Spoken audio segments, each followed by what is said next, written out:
နော်မြန်မာနိုင်ငံကိုကြည့်လိုက်မယ်ဆိုရင်ဒါဆရာကပြောမှာကတော့အင်တာနက်ပေါ်ကသတင်းနေနဲ့ဆရာပြောခြင်းဖြစ်ပါတယ်ချက်လက်တွေကိုအခြေခံပြောတာဖြစ်ပါတယ်2022ခုနှစ်မှာမြန်မာနိုင်ငံမှာလူပေါင်း9000ကျော်ကင်ဆာကြောင့်သေခဲ့ရပါတယ်ဒါကိုကြည့်လိုက်မယ်ဆိုရင်နေ့စဉ်မြန်မာနိုင်ငံမှာကင်ဆာကြောင့်လူ150ကျော်သေနေပါတယ်ဆရာကြီးမင်္ဂလာပါရှင်မင်္ဂလာပါဟုတ်ကဲ့ပါရှင်ဆရာကြီးအနေနဲ့ဒီအစီအစဉ်ကနေပေါ့နော်အပတ်စဉ်ဘူးတုတဖြစ်စေဖို့အသိပညာရရှိစေဖို့အကြောင်းအရာမျိုးစုံကိုဆရာကြီးကမျှဝေပေးနေတယ်ဆိုတော့ဒီတစ်ပတ်မှာရောဘလို့အကြောင်းအရာတွေကိုမျှဝေပေးဖို့အတွက်ပြင်ဆင်ထားပါသလဲဆရာဒီတစ်ပတ်တော်လေးဘာလေးပြောချင်လဲဆိုရင်တဘာဝနီလန်းနဲ့ပေါ့လေကင်ဆာဖြစ်နိုင်ကြီးကိုရှော့ချပေးနိုင်တဲ့နော်အမှုအကျင့်အလေးအထား6မျိုးဒါသမီးနဲ့ပြည်သက်ကြီးကိုမျှဝေခြင်းပါတယ်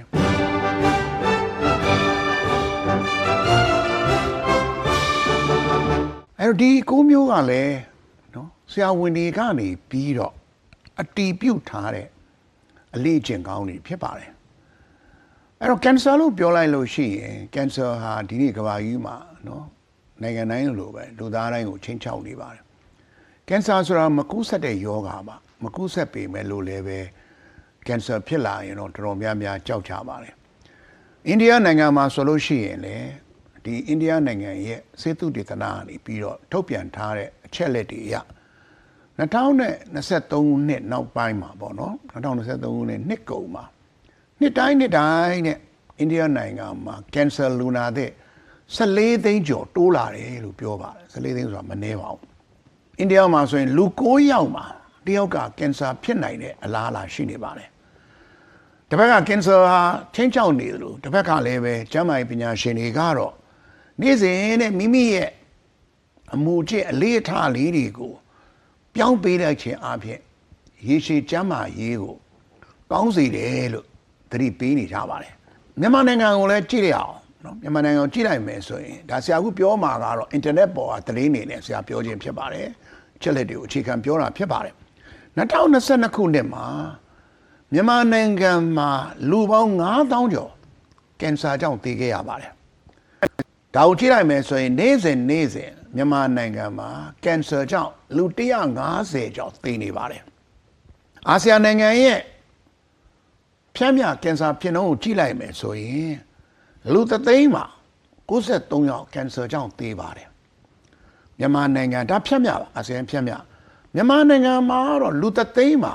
69ယောက်သေပါတယ်အဲ့တော့ဖြန့်မြရဲ့အထက်မှာဆရာတို့မြန်မာနိုင်ငံကရှိနေပါတယ်အဲ့တော့ကင်ဆာကြောင့်သေဆုံးမှုအများဆုံးဘာကင်ဆာကသေတာလဲလို့ပြန်လေ့လာလိုက်တဲ့အခါမှာအမျိုးသားတွေမှာတော့အဆုတ်ကပထမဖြစ်ပါတယ်အသည်းကဒုတိယလိုက်ပါတယ်တတိယကတော့ဥမာကြီးကင်ဆာဖြစ်ပါတယ်အဲ့တော့ဆုတ်ဆိုတာကတော့ဆလစ်တောက်တာနဲ့ဆိုင်ပဲလေတုမတန်ရှင်းတာနဲ့ဆိုင်ပဲအသည်းဆိုတာကတော့ဟာလာအရက်တောက်တာနဲ့ဆိုင်ပဲဘီပိုစီပိုနဲ့ဆိုင်တယ်ပေါ့နော်အမျိုးသမီးတွေမှာအများဆုံးဖြစ်တာရင်သားကင်ဆာဖြစ်ပါတယ်ဒုတိယကတော့သိမ်ကောင်းကင်ဆာဖြစ်ပြီးတော့တတိယကတော့အဆုတ်ဖြစ်ပါတယ်ဘာကြောင့်မြန်မာနိုင်ငံမှာကင်ဆာနဲ့သေတဲ့လူများတာလဲပြန်လေ့လာတဲ့အခါမှာကင်ဆာသိတာနောက်ကျတယ်ဘာဖြစ်လို့နောက်ကျတယ်လဲလို့ပြောရင်ကင်ဆာဖြစ်မဖြစ်ကိုကြိုတင်စစ်ဆေးတဲ့နော်စစ်ဆေးနည်းတွေမလောက်ကြဘူးရှိတယ်စစ်ဆေးလို့ရတာတွေရှိတယ်မလောက်ကြဘူးအားနည်းတယ်နောက်တစ်ခုကတော့ကင်ဆာမဖြစ်အောင်ကာကွယ်လို့ရတဲ့အမှုအကျင့်တွေကိုမလိုက်နာကြဘူးဒါကြောင့်မြန်မာနိုင်ငံမှာကင်ဆာဖြစ်လို့တွေးလိုက်ပြီဆိုရင်အဆင့်3လေးဖြစ်နေပြီအဆင့်3လေးဆိုတော့ဟုတ်လားဒါကတော်တော်ကုရမယ်အဆင့်ကိုရောက်သွားပါပြီအဆင့်4ဆိုရင်တော့မျောလင်းချက်မရှိသလောက်ဖြစ်သွားတာပေါ့နော်တမီးလည်းသိပါတယ်ဟုတ်လားဆရာတို့ရဲ့ဗမာမှာရှိတာပဲကာကွယ်ခြင်းသည်ကုသခြင်းနဲ့ကောင်းကြီးဒါကြောင့်မလို့ဆရာတို့ကကြိုတင်ပြီးတော့ကင်ဆာကိုကာကွယ်ဖို့လုပ်လို့ရပါတယ်အစားအသောက်တွေနေအောင်ကြီးနဲ့ကိုလက်လှုပ်ရှားမှုစတဲ့ဒီရိုးရှင်းတဲ့အမှုအကျင့်လေးတွေကိုလှုပ်လိုက်တာနဲ့ဒီပြိုင်နဲ့ခန္ဓာကိုယ်အတွင်းမှာရှိတဲ့ခုခံအားစနစ်ဟာကောင်းလာပါတယ်အဲ့တော့အခုဆရာပြောပြမယ်အလေးထားတွေကနံပါတ်1နာတာရှည်ရောင်ရမ်းမှုကိုနှီးကွေးသွားစေတယ်အဲ့တော့ရောင်ရမ်းတယ်ဆိုတာခန္ဓာကိုယ်ရဲ့ဘယ်တော့မှမကောင်းပါဘူးဒုတိယနံပါတ်2ကတော့ခန္ဓာကိုယ်ထဲမှာရှိတဲ့ဟော်မုန်းတွေကိုတည်ငြိမ်စေပါတယ် အဲ့တော့ဟော်မုန်းတွေအင်္ဂလိပ်လိုပြောရင်တော့ unbalance ဖြစ်တယ်ပြောပါတယ်ဟော်မုန်းတွေမတည်မငြိမ်ဖြစ်လာရင်လည်းကျန်းမာရေးကိုထိခိုက်ပါတယ်နံပါတ်3အချက်ကတော့အခုပြောပြမယ့်အလေးထားတွေဟာကိုယ်ကအားစနစ်ကိုလည်းအားဖြည့်ပေးပါတယ်အဲ့ဒီချက်3ချက်စလုံးဟာကင်ဆာဖြစ်နိုင်ခြင်းနဲ့ဆက်နေတဲ့အချက်တွေဖြစ်ပါတယ်ဒီအချက်3ချက်ကိုဆရာတို့ကနေကောင်းအောင်လုပ်ဖို့လိုပါတယ်ခုနကပြောခဲ့တဲ့အချက်3ချက်ဟာခန္ဓာကိုယ်မှာဟန်ချက်ညီနေမယ်ဆိုရင်စိတ်ဖိစီးမှုတွေတန်ကိုပုံခံနိုင်ပြီးတော့ပျက်စီးသွားတဲ့ cells တွေခန္ဓာကိုယ်မှာ cells တွေကပျက်စီးတာကိုအဲ့ဓာတွေကိုလည်းမြန်ဆန်အသစ်ပြန်လဲပြီးတော့ဆရာတို့ကအစားထိုးနိုင်ပါတယ်အဲ့တော့ဆရာတို့စပြောကြည့်အောင်ဟုတ်ကဲ့ပါဆရာနံပါတ်1ချက်ကတော့ vitamin D ဖြစ်ပါတယ် vitamin D ခန္ဓာကိုယ်မှာနှိမ့်ကျနေပြီလို့ဆိုရင်တော့ရင်သားကင်ဆာတွေဥမာကြီးကင်ဆာနဲ့ CJ ကင်ဆာတွေဖြစ်နိုင်ခြင်းမြင့်တက်တယ်ဆိုပြီးတော့နော်ကမ္ဘာကင်ဆာအဖွဲ့ကြီးကထုတ်ပြန်ထားပါတယ်ဗီတာမင် D ဟာခန္ဓာကိုယ်ထဲမှာပုံမှန်မဟုတ်တဲ့ဆဲတွေကြီးထွားလာတာကိုတိုက်ဖြစ်တဲ့နော်ကိုယ်ခံအား cells တွေကိုအားဖြည့်ပေးတာပါတယ်ကြောင့်မလို့ဗီတာမင် D ကိုအကောင်းဆုံးရတာနေအောင်ဖြစ်ပါတယ်ဒါကြောင့်မလို့တနေ့ကို15မိနစ်ကနေမိနစ်20လောက်နေပူခံပေးတာဟာကင်ဆာဖြစ်နိုင်ခြင်းကို short ချနိုင်တဲ့ဗီတာမင် D ကိုအားဖြည့်ပေးပါတယ်မိုးရင်းဆောင်းတွေနေမပူရင်ဘာလုပ်မလဲဆိုရင်အဲ့ဒီအချိန်မှာတော့ဆရာတို့ကကြက်ဥအနှစ်ကိုစားမယ်အစီများတဲ့ငါးတွေကိုစားခြင်းအားဖြင့်လဲဗီတာမင် D ချွတ်တဲ့မှုကနေကာကွယ်နိုင်ပါတယ်နံပါတ်1ကတော့အချိန်ပိုင်းမစားဘဲနေခြင်းဖြစ်ပါတယ်အချိန်ပိုင်းမစားဘဲနေလိုက်လို့ရှိရင်ခန္ဓာကိုယ်ရဲ့ကအင်ဆူလင်ဟော်မုန်းကိုတည်ငြိမ်စေပြီးတော့နာတာရှည်ရောင်ရမ်းမှုတွေကိုလည်း short ချနိုင်ပါတယ်ဘယ်လိုအချိန်ပိုင်းမစားတာလဲလွယ်စလို့ရပါတယ်ညနေ6နာရီဆိုတာနဲ့အစာစားတာကိုရက်လိုက်မနေ့6နာရီကြာမှပြန်စားမယ်အဲ့လိုမှမဟုတ်ရင်လည်း9နာရီမှရက်လိုက်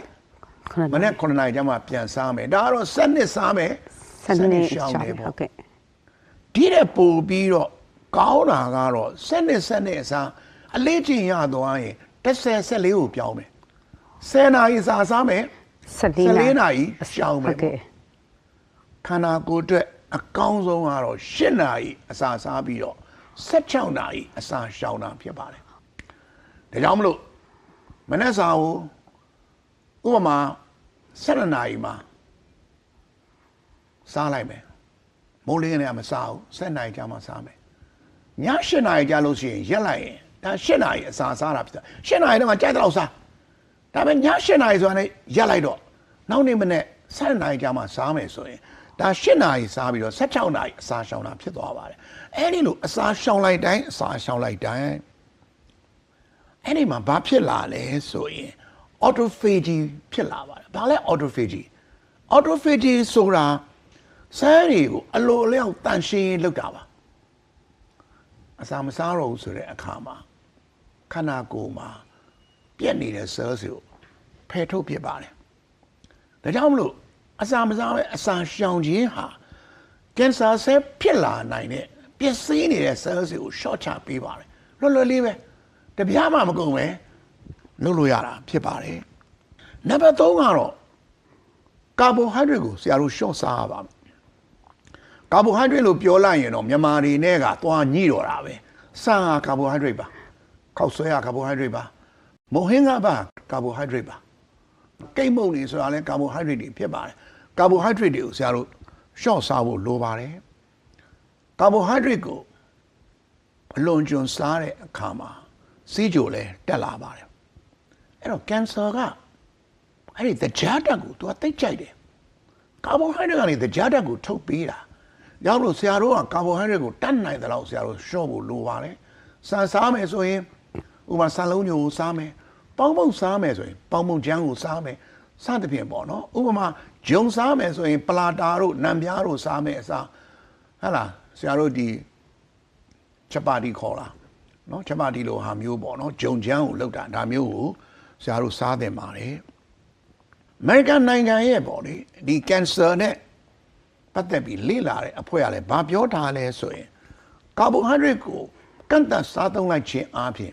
ကင်ဆာအကျိတ်တွေကြီးထွားမှုကိုလည်းရော့ကျစေနိုင်တယ်လို့ဆရာတို့ပြောထားပါတယ်ဒါကြောင့်မလို့ ကာရိုအားတွေကိုရှော့စားမယ်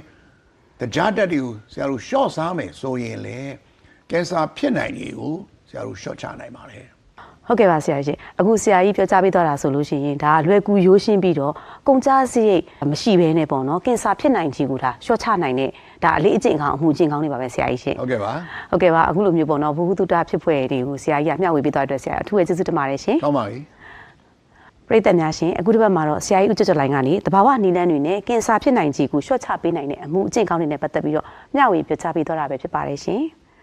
နောက်လာမယ့်အစီအစဉ်တွေမှာလည်းကင်ဆာဖြစ်နိုင်ခြင်းကိုဘလို့ဆက်လက်ပြီးတော့ရှော့ချလို့ရနိုင်မလဲဆိုတာကိုဆရာကြီးကမျှဝေပြောကြားပေးသွားမှာဖြစ်တဲ့အတွက်စောင့်မျှော်ကြည့်ရှုကြဖို့အတွက်ဖိတ်ကြားရင်းနဲ့နှုတ်ဆက်ခွင့်ပြုပါရှင်